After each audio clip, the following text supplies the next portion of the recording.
Assalamualaikum warahmatullahi wabarakatuh. Kami dari kelompok 9 ingin mempresentasikan tentang Kerajaan Mataram Islam. Anggota kami terdiri dari Dirgus Nauli Simorangkir, Vincentius Ferry Bagus, Vivia Zerlina Ailsa, dan Zara Syafa. Awal berdiri Kerajaan Mataram Islam. Kala itu, Raja Pajang Hadiwijaya membuat sayembara. Jika siapa saja yang bisa membunuh Arya Penangsang atau Raja Jipang, maka dia akan dihadiahkan tanah Pati dan Mataram. Ki Ageng Pamanahan ini bersama Ki Panjawi menawarkan diri untuk membunuh Arya Penangsang dan berhasil membunuh Arya Penangsang dengan nasihat Ki Juru Martani serta dibantu oleh Sutawijaya.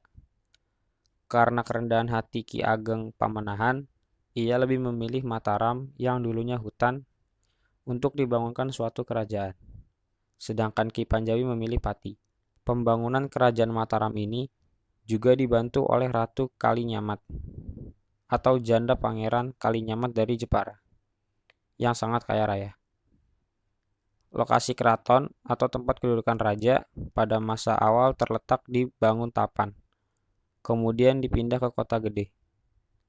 Pusat kerajaan ini terletak di sebelah tenggara kota Yogyakarta, yakni Kota Gede. Pada tahun 1625, hampir seluruh wilayah Pulau Jawa berada di bawah kekuasaan Mataram, kecuali Banten, Cirebon, Belambangan, dan Batavia.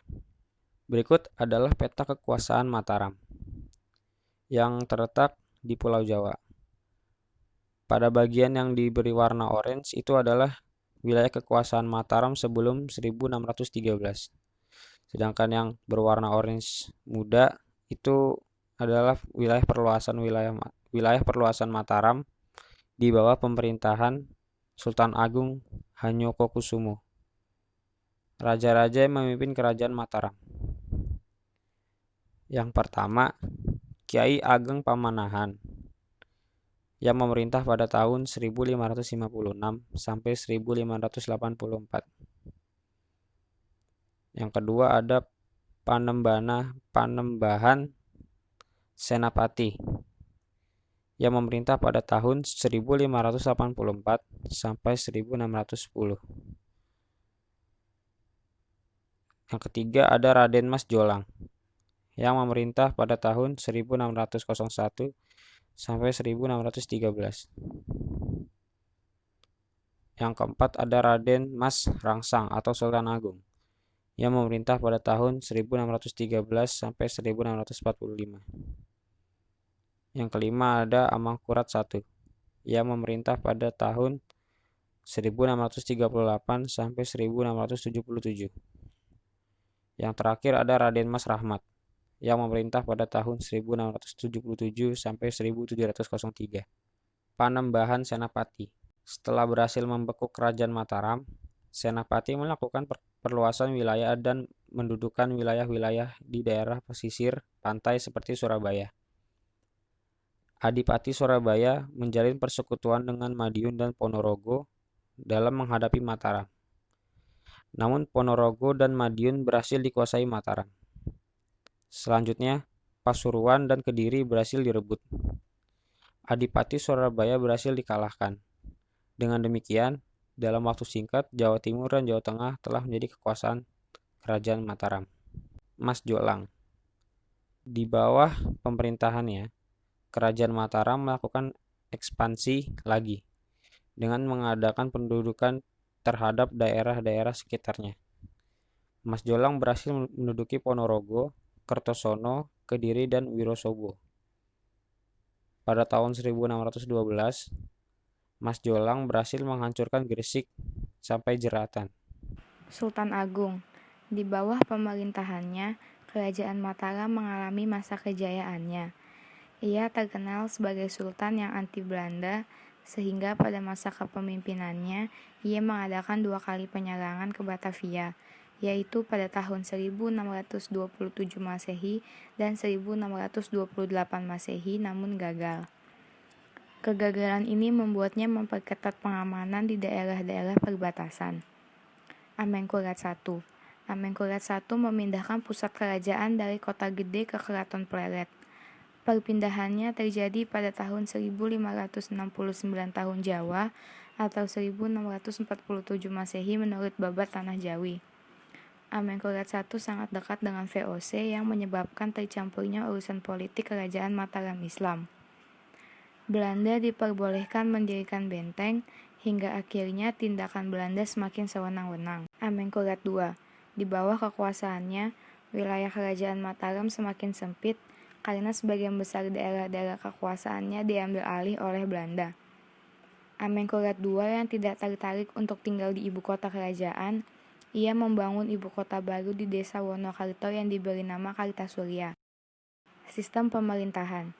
Seorang sultan atau raja sering digambarkan memiliki sifat bijaksana, yang terpancar dari kejernihan air muka dan kewibawaannya yang tiada tara. Selain sultan, pejabat penting lainnya adalah kaum priai yang merupakan penghubung antara raja dan rakyat. Ada pula panglima perang yang bergelar Kusumadayu, serta perwira rendahan atau yuda negara dan sastra negara atau pejabat administrasi. Masyarakat. Masyarakat Mataram Islam terbagi menjadi orang besar atau yang biasa disebut uang gede yang terdiri dari golongan yang memerintah, dan orang kecil atau yang biasa disebut uang cilik yang terdiri dari rakyat biasa yang jumlahnya sangat banyak, dan ada golongan menengah yang terdiri dari orang yang memerintah di daerah. Sosial budaya. Kehidupan masyarakat di Kerajaan Mataram Islam tertata dengan baik berdasarkan hukum Islam tanpa meninggalkan norma-norma lama begitu saja.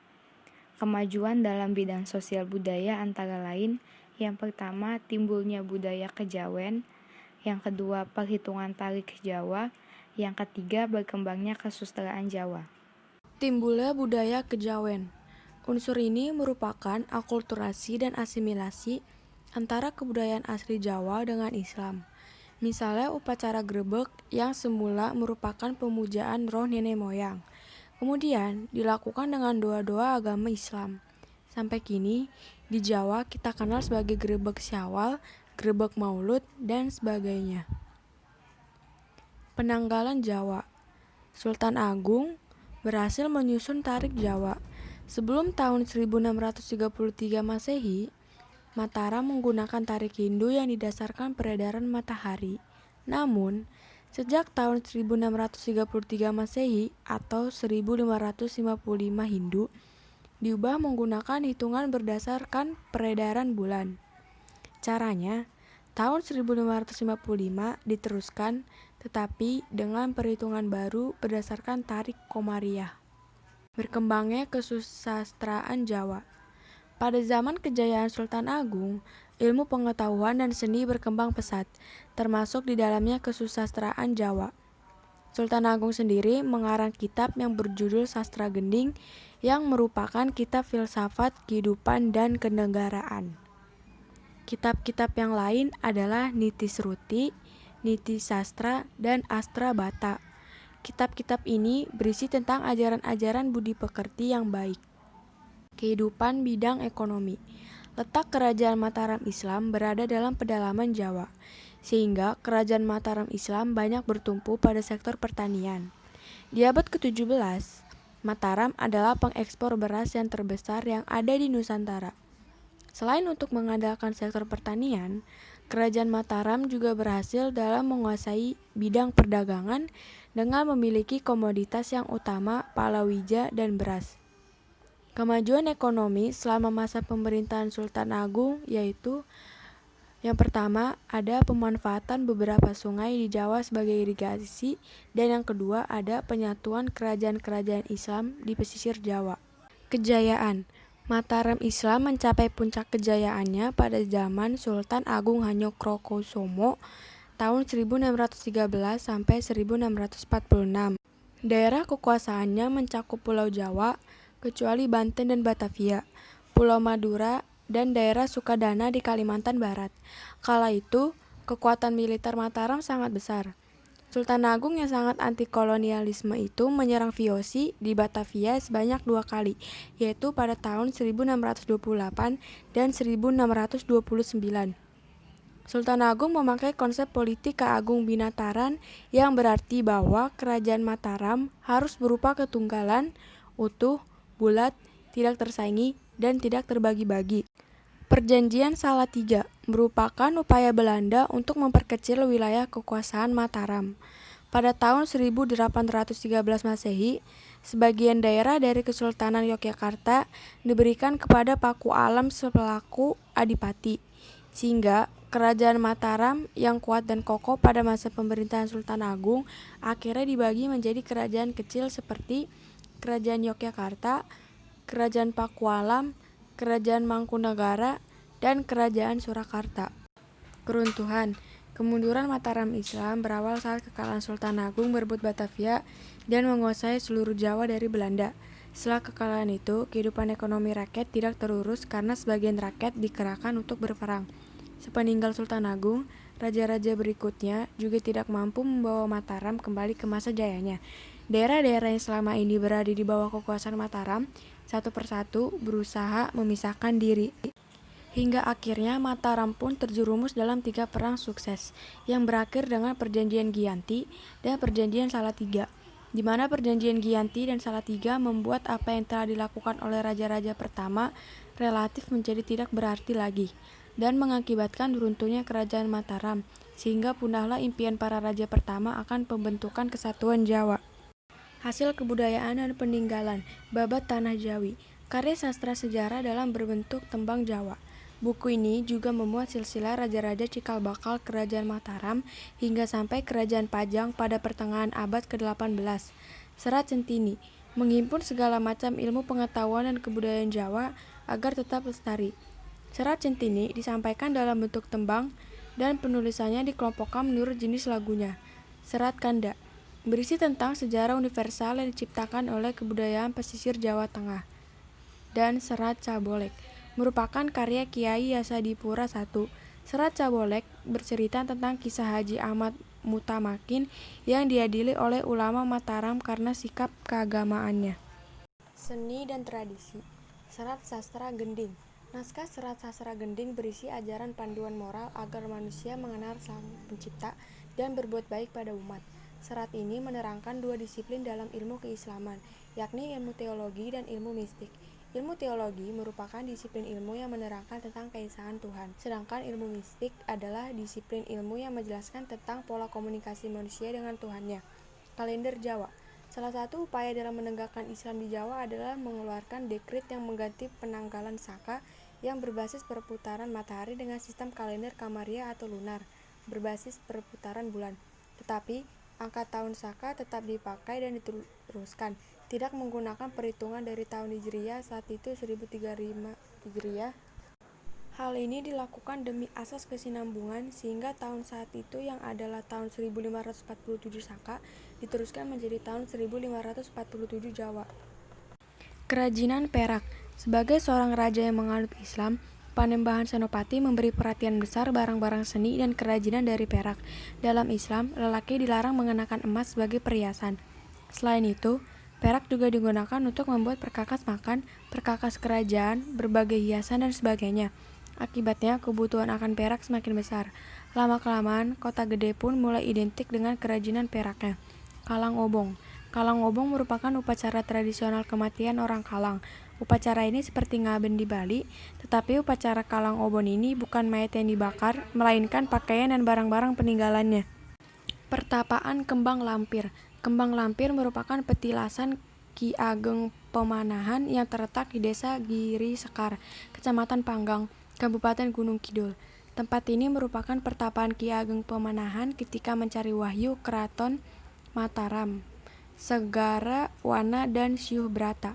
Segara Wana dan Syuh Brata adalah meriam-meriam yang sangat indah yang diberikan oleh J.P. Koen pihak Belanda atas perjanjiannya dengan Sultan Agung.